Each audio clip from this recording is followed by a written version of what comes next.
계속 이어서 마귀가 어떻게 마귀가 되어졌는지 오늘 이사야 성경은 이렇게 우리에게 가르쳐 주고 있습니다. 여러분, 이 이사야 14장에 등장하는 왕은 누구냐 하면 바벨론 왕입니다. 역사 속에 등장하는, 여러분, 역사 속에 바벨론 왕으로 등장하지만 이것은 바벨론 왕에게 해당되어지지 않는 이유가 있습니다. 여러분, 그것이 왜 그러냐? 여러분, 12절에 보면 너 아침의 아들 계명성이 어찌 그리 하늘에서 떨어졌으며, 그러니까 바벨론 왕은 하늘에 있은 적이 없기 때문에 그래요. 역사 속에 존재하는 이 바벨론 왕은 땅에서 그냥 왕이었죠. 통치권을 가지고 권세를 획득한 것이죠. 그가 하늘에 올라가 있어서 있은 적이 한 번도 없던 것이죠. 그래서 이 역사 속에 등장하는 이 바벨론 왕도 결국은 누구를 설명하는 것이라고요. 예, 바벨론 왕을 이야기하지만 바벨론 왕을 통해서 결국은 마귀가 누구인지를 설명하는 거예요. 자, 그러면 오늘 이야기를 더 자세하게 보면 12절을 보면 이렇게 나옵니다. 너 아침의 아들 계명성이여. 그의 이름을 이야기하는데 뭐라고 그러죠?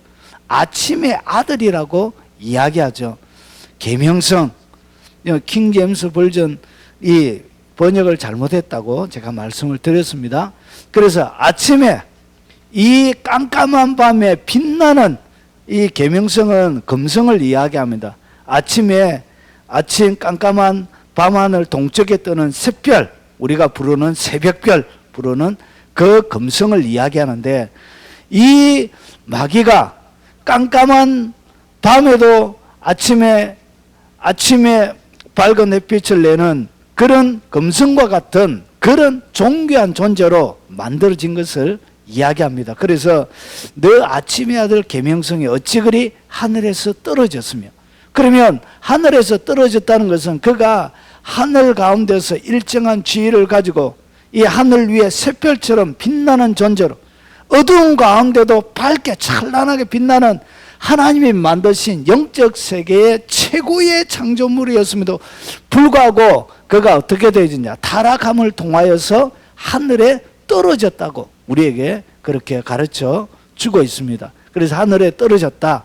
예, 미가엘 천사들과 전쟁을 벌여서 지죠. 그래서 땅 공중으로 이렇게 쫓겨나게 되어집니다. 그러면서 이 사단이 이 땅 가운데 내려와서 그가 역사 속에서 계속적으로 뭘 하느냐?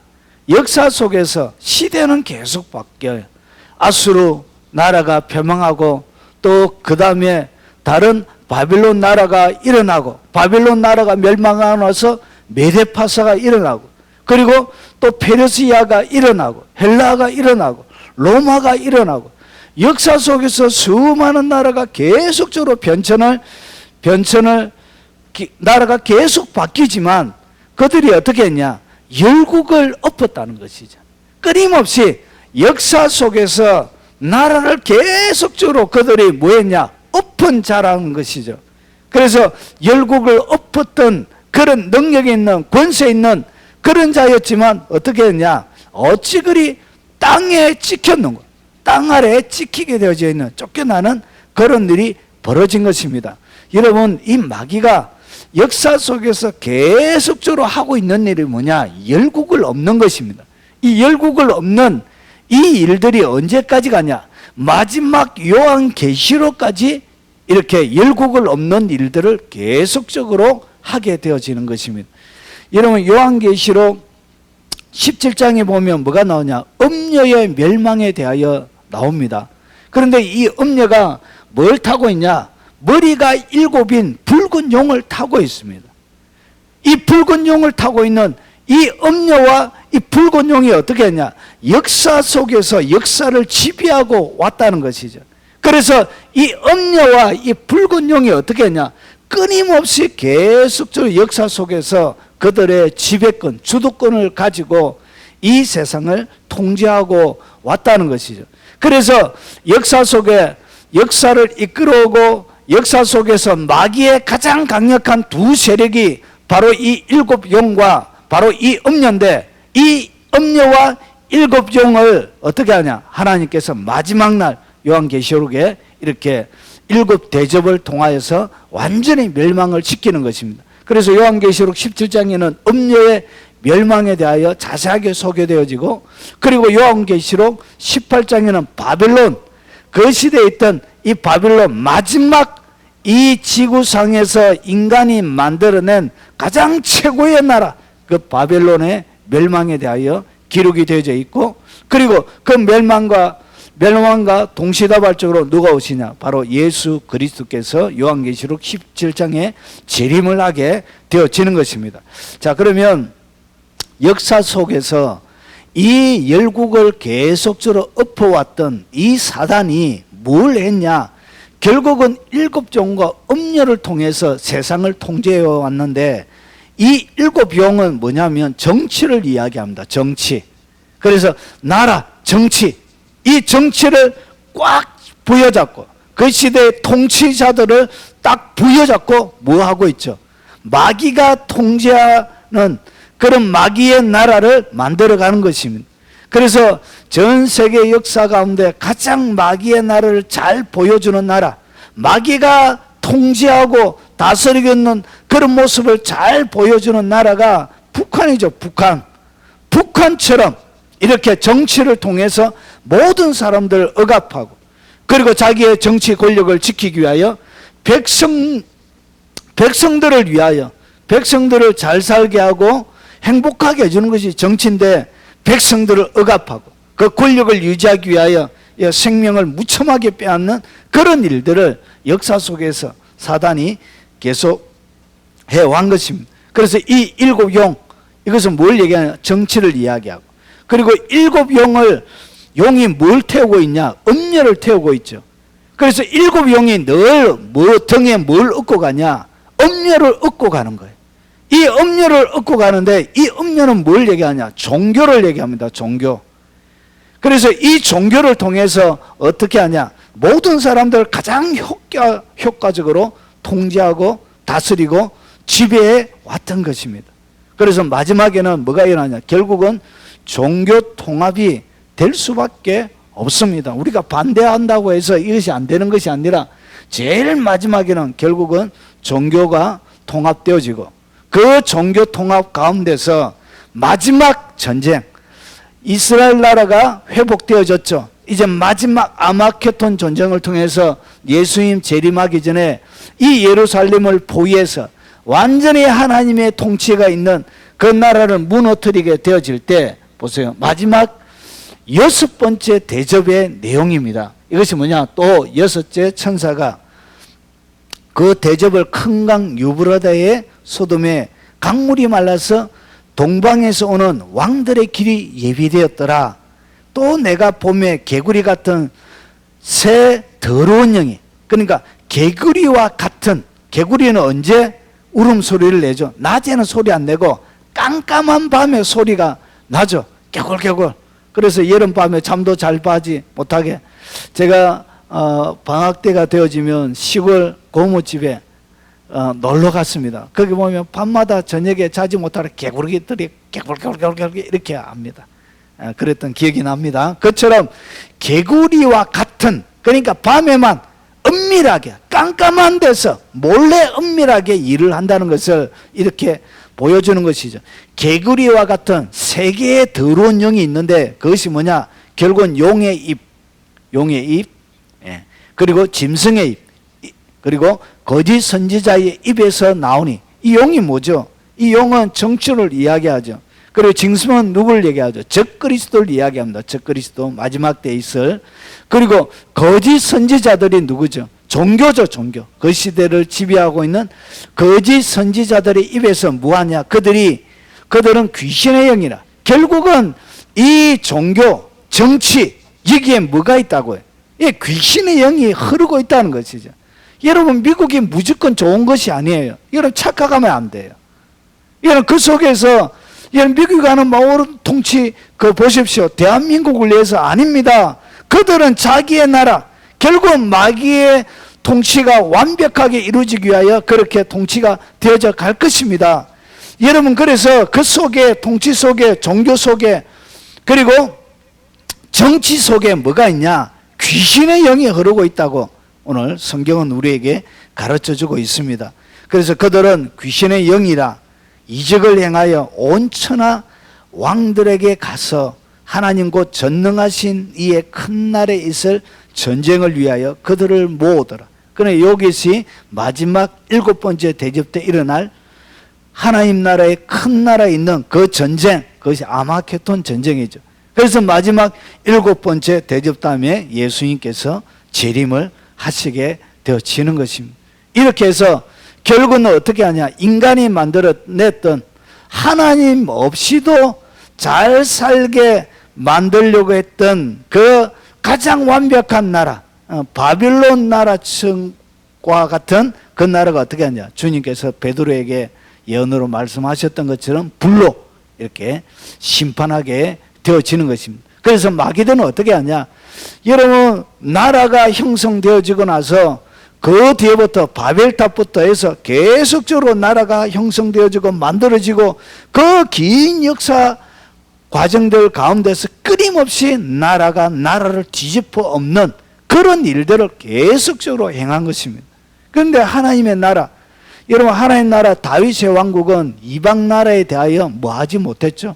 하나님이 주신 기업만 딱 허락해 주고 다른 나라를 침공하고 열구를 엎도록, 그리고 전쟁을 벌려서 나라를 엎도록 이렇게 하나님이 하나님은 허락하신 적이 없죠. 그래서 그들이 주신 기업만 그들의 것이라는 것이죠. 그럼에도 불구하고 여러분, 세계 역사는 끊임없이 어떻게 나라가 나라를 치고 끊임없는 전쟁의 연속이었습니다. 이 모든 전쟁의 연속 속에 누가 있었다고요? 마귀가 그런 일을 벌려왔던 것입니다. 결국은 어떻게 하냐? 마귀가 어떻게 하냐? 마지막 전쟁을 그렇게 벌려서 하나님이 만드신 가장 아름다운 이 창조물을 가장 효과적으로 이 땅 가운데서 제거하는 그런 일들을 하고 그들을 결국은 지옥으로 데려가게 되는 그런 일들을 행하게 될 것입니다. 그래서 열국을 끊임없이 엎어왔던 자입니다. 자, 그리고 더 설명을 합니다. 내가 하늘에 올라. 그래서 땅에서 쫓겨났기 때문에 이 마귀는 어떻게 하냐? 하나님의 전쟁에서, 영적인 전쟁에서 그가 실패를 한 것입니다. 그래서 그 뒤에부터 어떻게 하냐? 끊임없이 하나님의 영역에 도전하려고 그런 거예요. 내가 하늘에 올라가 하나님의 뭇별 위에 내 자리를 높이리라. 마귀가 이런 일을 한 것입니다. 그래서 마귀가 왜 하나님의 진노를 받고 쫓겨나고 그가 마귀가 되어졌느냐? 내가 하늘에 올라가 하나님의 뭇별 위에 자기의 자리를 높이려고 했던 것 때문에 결국은 그가 타락하게 되어진 것입니다. 그래서 결국은 그게 마지막 최종적인 목표는 뭐였냐? 내가 북극 지폐의 산 위에 앉아 있으리라. 북극 지폐 산 위에 그가 앉는 것이 그의 마지막 최종적인 목적이었습니다. 그런데 그 목적이 왜 북극 지폐 산 위에 앉으려고 그랬냐? 여러분, 에스겔 1장에 보면 에스겔이 하나님의 소명을 받을 때 환상을 보게 되어지죠. 그때 어디서? 북쪽에서 하나님의 보좌, 서랍 천사들 가운데서 하나님의 보좌를 그가 보게 되어집니다. 천둥번개, 우레와 같은 이런 불구덩이 속에 번개가 번쩍번쩍하고 화염이 있고 그 가운데서 하나님을 섬기는 서랍 천사가 나왔고 거기에 뭘 본 것이죠? 서랍 천사 위에 있는 하나님의 보좌를 그가 목도하게 되어지는 것입니다. 어디에서? 방향이 북쪽이었습니다. 그래서 하나님이 계신 곳이 유대인들은 북쪽이었다고 그렇게 전통적으로 생각을 하고 있었습니다. 그래서 하나님이 계신 그 자리 위에 결국은 하나님의 자리에 자기가 하나님 되는 것이 그 마귀의 최종적인 계획이었고 목적이었습니다. 그래서 그가 타락을 하게 되어져서 어떻게 했냐? 마귀가 되어진 것입니다. 자, 그리고 나서 가장 높은 구름에 올라가 지극히 높은 자와 같아지리라. 그의 최종적인 마음속에 있었던 것이 하나님과 같이 되는 것. 하나님과 같이 되는 것. 무역이 성했다 그랬죠. 그래서 모든 무역들이 자기 중심으로, 모든 영광이 자기에게 오는 것, 자기가 하나님과 같이 되려고 했던 그것 때문에 결국은 그에게 타락이 일어난 것입니다. 그리고 내가 서울 곧 구덩이 맨 밑에 떨어짐을 당하리라. 결국은 그가 마지막에 되어질 상황을 성경은 이렇게 설명해 주고 있습니다. 그래서 자기가 하나님에 대응하여 실패했던 것을 어떻게 하냐? 하나님이 만드신 가장 아름다운, 하나님이 보기에 심히 좋아했던 그 인간을 유혹해서 하나님의 형상이 담겨져 있는, 여러분 천사와 사람은 다릅니다. 여러분 하나님이 만드신 세상이 두 가지라고 말씀드렸습니다. 눈에 보이는 세상, 이것은 물질계죠. 그리고 하나는 눈에 보이지 않는 세상, 영적인 세계입니다. 그래서 하나님이 만드신 영적인 세계 가운데는 그가 가장 독특한 하나님의 창조물이었지만 사람에게는 견줄 바가 못 되는 거예요. 왜 그러냐? 이 사람에게는 하나님의 형상을 담아서 만드신 거예요. 하나님이 만드신 세상, 영적인 것과 물질계가, 하나님이 만드신 모든 자연 만물 가운데 눈에 보이는 것들과 눈에 보이지 않는 것들이 동시에 존재하는 창조물은 사람밖에 없는 거예요. 눈에 보이지 않는 것은 뭐죠? 사람의 영혼이죠, 영혼. 그러니까 눈에 보이는 것은 이 육체죠. 그래서 하나님이 만드신 우주의 가장 신비스러운 눈에 보이는 것, 보이지 않는 것이 동시에 공존하게 만드는, 하나님의 형상으로 만드는 가장 탁월한, 하나님을 가장 많이 닮은 그 인간을 유혹해서 결국은 어떻게 하냐? 하와를 유혹해서 하나님을 대항하게 하죠. 너희가 그것을 먹는 날에는 너희 눈이 밝아져 하나님과 같이 되어 선악을 알 줄을 하나님이 아시느니라 해서 하나님이 만드신 이 인간을 어떻게 했죠? 유혹했죠. 인간을 유혹해서 결국은 하나님을 대항하게 만든 거예요. 그래서 지금의 되어지는 역사는 어떻게 하냐? 마귀가 직접적으로 하나님을 대항할 수는 없죠. 그래서 하나님이 만드신 이 인간을 이용하여 하나님을 끊임없이 대적하게 만들고 하나님의 마음을 아프게 만들고 결국은 이 인간 때문에 독생자 예수 그리스도가 십자가에 못 박히게 되어지는, 창조물이 창조자가 피조물에게 못 박히게 되어지는 엄청난 일들이 이 인간 때문에 역사의 현장 가운데서 일어나게 되어진 것입니다. 그래서 이 일들은 어떻게 했냐? 아담과 하와 때부터 지금까지 계속적으로 마귀들이 쓰는 수법은 똑같습니다. 똑같아요. 어떻게 하냐? 하나님 없이도 살아갈 수 있는 세상을 만들려고 하는 거예요. 그리고 하나님이 만드신 이 세상 가운데서 하나님을 제거해 버리려고 하는 거예요. 하나님을 없애버리려고 하는 거예요. 하나님을 없앨 뿐만 아니라 결국은 하나님이 만드신 그 인간을 통하여 하나님을 대적하게 만들고, 그 대적하게 만드는 마귀가 쓰는 최고의 미끼는 뭐냐? 네가 신이 될 수 있다. 이것이 마귀가 쓰는 최고의 미끼입니다. 그래서 모든 종교들은 결국은 뭐가 되어지죠? 우리가 인간 스스로가 신이 되는 것이 모든 종교의 최종적인 목적이죠. 이것은 예전에 아담과 하와에게 썼던 마귀의 전형적인 수법입니다. 이것이 지금까지 계속적으로 그 거짓말에 속아서 인간들은 지금도 살아오고 있는 것입니다. 여러분, 결국은 인간이 뭐가 되게 하는 것이냐? 신이 되게 하는 것. 그리고 하나님 없이도 인간이 살아갈 수 있게 만드는 것. 그리고 마귀가 인간에게 주는 마지막의 최고의 이 달콤한 유혹은 뭐냐? 마귀의 마지막 유혹은 어디로 모여지게 되어지냐? 결국은 신이 되려고 하면 뭐가 일어나야 되죠? 인간이 영원히 살아야 되죠. 그래서 이 유전자 변형을 통해서 마귀가 마지막 우리 인간에게 유혹하는 최고의 유혹은 무엇으로 유혹하냐? 영생을 가지고 유혹합니다. 영원히 살 수 있다는 것. 그리고 인간의 육체를 변형시켜서 하나님이 주신 생명이 아닌 마귀가 만들어낸, 이런 조절해낸 이 영생을 통해서 죄 있는 상태로 영원히 살아가게 하는 것이 이 마귀의 최종적인 목표입니다. 여러분, 결국은 이것은 유혹이고 결국은 이것은 실패하게 되어질 것입니다. 여러분, 마귀는 지금도 계속적으로 우리 인간들을 유혹하고 있습니다. 아담과 하와뿐만 아니라 지금 여러분이 살아가는 모든 삶의 현장 가운데 마귀들은 예전에 유혹했던 것처럼 끊임없이 여러분들을 유혹하게 되어질 것입니다.